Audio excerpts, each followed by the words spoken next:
Hi friends, ಇವತ್ತು ಬಿಸಿಬೇಳೆಬಾತು ಸಿಂಪಲಾಗಿ ಹೇಗೆ ಮಾಡೋದು ಅಂತ ತೋರಿಸ್ತೀನಿ. ಮೊದಲಿಗೆ ತೊಳೆದಿಟ್ಕೊಂಡಿರೋ ಅಂಥ ತೊಗರಿಬೇಳೆ ಅರ್ಧ ಕಪ್ಪು,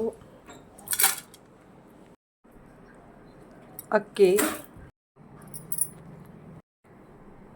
ನಾನಿಲ್ಲಿ ಬೀನ್ಸು, ಕ್ಯಾರೆಟು, ಆಲೂಗೆಡ್ಡೆ ತೊಗೊಂಡಿದ್ದೀನಿ, ಹಾಗೆ ಒಂದು ಟೊಮೊಟೊ ಎಲ್ಲನೂ ಕುಕ್ಕರಿಗೆ ಹಾಕೋತಿದ್ದೀನಿ.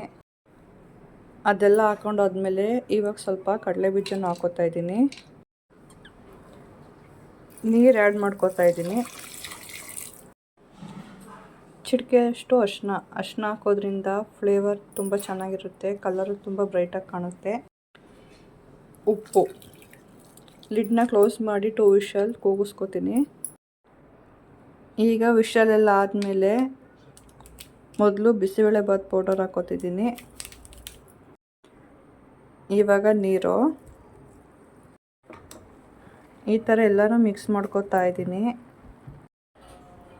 ನೀರೆಲ್ಲ ಹಾಕಿ ಈ ಕ್ವಾಂಟಿಟಿಗೆ ಬಂದರೆ ಸಾಕು. ಈಗ ಒಗ್ಗರಣೆ ಮಾಡ್ಕೊಳ್ಳೋಕ್ಕೆ ಒಂದು ಪ್ಯಾನ್ಗೆ ಆಯಿಲ್, ಸಾಸಿವೆ,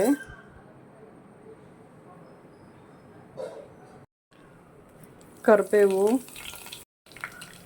ಈರುಳ್ಳಿ, ಮೆಣಸಿನ್ಕಾಯಿ, ಇಂಗು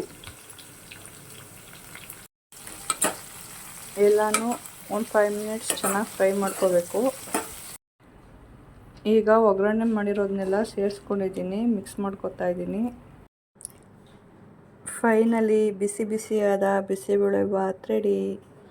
ಅದ್ರ ಮೇಲೆ ಬೂಂದಿ ಖಾರ, ಸೂಪರ್ ಕಾಂಬಿನೇಷನ್.